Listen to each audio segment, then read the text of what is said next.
제가 1년에 2번 상반기 하반기 해서 기독교 베스트셀러 순위를 정리해서 올리고 있어요. 이걸 정리하면서 시간 가는 걸 실감하게 되는데 2024년 상반기도 너무 정신없이 훌쩍 가버렸네요. 이게 뭐지? 멍한 느낌까지 들 정도로 정신이 없이 시간을 보냈는데 여러분들의 6개월은 어떠셨는지 궁금합니다. 그럼 바로 시작해 볼게요. 2024년 기독교 베스트셀러 상반기 순위. 교보문고에서 발표한 베스트셀러 자료를 기반으로 했고요. 모호하게 느껴지거나 논란이 있을 수 있는 책, 확실히 판단이 안 되고 추천하기 애매하다고 생각되는 책은 제외했습니다. 기독교 베스트셀러는 스테디셀러와 거의 비슷한 맥락으로 가는 편이에요. 압도적으로 읽히는 신작들이 2-3권씩 나오긴 하는데 대체적으로 신뢰도가 높은 책들, 고전들 같은 책들이 비중을 많이 차지하고 있거든요. 그런데 2024년 상반기에는 기존의 스테디셀러가 여전히 강세지만 생각보다 신간도 많아졌습니다. 먼저 15위부터 소개해드릴게요. 이건 신작인데요. 규장에서 출판된 하나님 그래서 그러셨군요. 신혜라 씨가 쓴 에세이집입니다. 입양한 아이들을 더 깊이 사랑하게 되면서 하나님이 주신 또 다른 인생의 목적을 받아들이고 더 많은 아이들을 가슴에 품게 되는 이야기를 담고 있습니다. 이 책이 지난 5월에 발간됐는데 단숨에 15위로 진입한 걸 보면 아마 하반기엔 베스트셀러 탑 5 안에 들게 되지 않을까 예상해 봅니다. 14위 역시 신간인데요. 조정민 목사님의 교회 속 반그리스도인입니다. 제가 한번 리뷰한 적 있는데요. 교회에 다니고 하나님을 믿는다면서 정작 그리스도인이기를 거부하는 교회 속 반그리스도인들에 대한 이야기입니다. 조정민 목사님 책은 발간되면 거의 베스트셀러에 진입하는데요. 한국 교회가 직면한 가장 현실적인 문제를 짚어주는 책이라고 할 수 있습니다. 13위는 팀 켈러의 탕부 하나님. 이 팀 켈러 목사 책은 C.S. 루이스와 더불어서 이 베스트셀러 상위에 늘 올라와 있는 편이에요. 그만큼 기독교의 본질을 꿰뚫는 지식과 탁월한 전달력을 가진 기독교 변증가라고 할 수 있을 텐데요. 돌아가신 지 1년 조금 지났는데 여전히 그분의 책이 남아서 독자들에게 많은 울림과 여운을 남기고 있습니다. 12위는 왕의 지혜라는 책입니다. 왕의 제전 김미진 대표 아시죠? 왕의 말씀에 홍성건 목사님과 함께 쓴 365일 시편 잠언 묵상집입니다. 최근에 서점에서 이 책들을 살펴보면 이런 묵상집이 꽤 많더라고요. 매일 이렇게 넘기면서 하루하루 하나님과 동행하는 가이드가 될 수 있는 좋은 책들인 것 같아요. 선별해서 하나 가지고 있는 것도 좋을 것 같습니다. 11위는 게리 체프먼의 5가지 사랑의 언어입니다. 이 책이 작년까지 상당히 오랫동안 1위, 2위 이렇게 상위에 있던 책인데 작년부터 조금씩 내려오더라고요. 그래도 많이 읽히고 있는 거죠. 사랑하는 사람들 사이에도 언어를 잘못 써서 관계가 어그러지고 잘못될 때가 있잖아요. 그래서 그런 사람들이 어떤 언어를 써야 하는지에 대한 이야기가 쓰여 있고요. 또 관계에 대한 책이기도 합니다. 그래서 우리가 관계 맺을 때 도움이 될 만한 이야기라서 추천을 드립니다. 10위, 9위는 기도에 관련된 책이에요. 10위는 유예일 씨가 쓴 6이 죽고 0이 사는 40일 작정기도입니다. 따라하는 기도가 오랫동안 독자들에게 사랑을 받아왔는데 이후로 이런 기도를 도와주는 책들이 많이 나오는 것 같아요. 기도하기 어려운 분들 이런 책 읽으시면서 하나님께 기도하는 습관을 들여보시는 것도 좋을 것 같습니다. 이분이 더 사랑하는 교회 담임 목사님 사모님이시기도 하죠. 9위는 기도를 송두리째 바꾸신 예수 그리스도입니다. 박리브가님의 책인데 유기성 목사님 사모님 되시죠, 이분도. 유기성 목사님이 예수 동행일기 사역을 사명으로 생각하고 은퇴 후에도 계속 열심히 하고 계시는데 사모님은 또 이렇게 기도로 사역하고 계시니까 참 은혜가 됩니다. 8위는 두란노에서 발간된 김병삼 목사의 하나님의 음성입니다. 김병삼 목사님도 한 번씩 책을 쓰시는데 거의 베스트셀러에 진입하는 편이에요. 이 책은 참 유익하더라고요. 성경 1독 가이드가 되어주면서 같이 묵상도 할 수 있는 6일의 통독과 하루의 쉼으로 구성된 365일 통독 가이드입니다.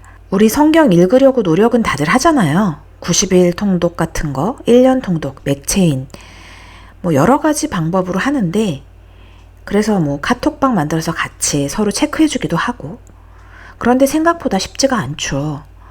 90일은 너무 분량이 많은 것 같기도 하고, 또 1년을 하다 보면 늘어지는 느낌이 있거든요. 이게 쉽지가 않더라고요. 그래서 이 책을 중심으로 읽으면 1년 1독을 도와주면서 묵상도 할 수 있는 책이니까 성경을 꾸준히 읽고 싶으신 분들, 또 1년 1독을 하고 싶으신 분들 도움이 될 만한 책이니까 가이드 삼아서 한번 시작해 보시라고 추천드립니다. 다음 7위와 6위가 팀 켈러 책이네요. 7위는 내가 만든 신. 여러 번 소개해드린 책이죠. 내 안에 하나님을 대신하고 있는 가짜신이 무엇인지 생각해 볼 수 있는 그런 책이고요. 6위, 일과 영성입니다. 팀 켈러 목사가 25년 동안 목회하면서 학생들이나 월스트리트 직원들, 임원급 리더들을 상담하면서 그들이 고민하는 문제에 대해서 가르치고 상담한 내용을 담고 있습니다. 현대를 살아가는 사람들에게 굉장히 도움이 될 만한 내용이니까 이 책 좀 두껍긴 하지만 읽으실만 할 거예요. 5위는 언제나 베스트셀러 상위권에 올라있는 C.S. 루이스의 순전한 기독교입니다. 기독교 변증의 정수라고 불리는 책인데요. 그리고 잠깐 4위 건너뛰고 3위가 C.S. 루이스의 스크루테이프의 편지예요. 순전한 기독교와 거의 같이 읽히고 있는 것 같은데 제가 굉장히 좋아하는 책이기도 합니다. 삼촌 악마 스크루테이프가 초보 악마인 조카 워무드에게 인간을 어떻게 공략하고 무너뜨리는지에 대한 이야기를 쓴 31통의 편지에 대한 내용을 소설로 엮은 책이죠.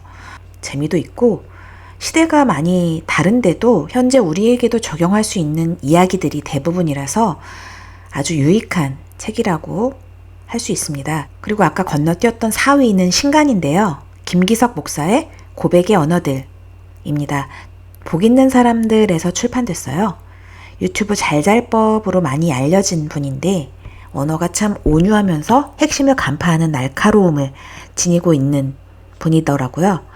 저는 이 책을 아직 읽어보진 못했는데 영상에서 보는 느낌과는 어떻게 다른지 궁금해서 한번 읽어보려고 생각하고 있어요. 네, 그리고 2위 팀 켈러의 결혼을 말하다입니다. 전 좀 놀랐어요. 팀 켈러 많은 책들 중에 상위권에 올라왔던 책들이 있거든요. 근데 결혼을 말하다가 최근에 많이 집중받고 있더라고요. 이 책이 이렇게 많이 팔렸다는 건 결혼을 하지 않겠다는 이 시대의 사람들이 사실은 결혼에 대한 관심이 있고 궁금해하고 있다는 방증이 아닌가 생각하게 되더라고요. 현실적인 어려움이 있지만 또 마음이 없지 않은 그런 느낌? 기독교적으로 결혼이 어떤 것이고 어떻게 결혼 생활을 풀어가야 하는 것인지, 결혼의 의미가 어떤 것인지 한번 읽어보시면 굉장히 도움이 되실 거라고 추천드려요. 저도 한번 읽어드린 적이 있는데 조만간 한번 더 정리해서 영상 올려보도록 하겠습니다. 그리고 마지막 1위. 두구두구두구 눈치채셨을까요?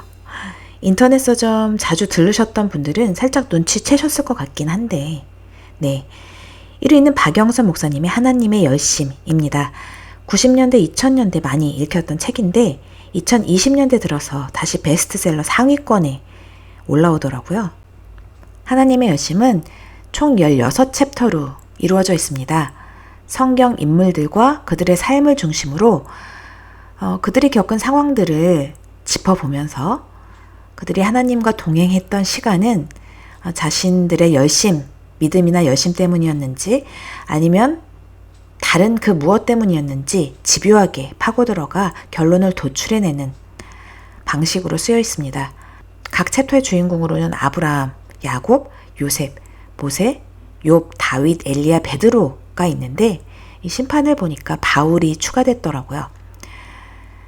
이 책은 제가 한번 전체적인 맥락을 짚어서 소개해드린 적이 있는데 한 번씩 생각날 때마다 인물들 중심으로 소개해 보도록 하겠습니다.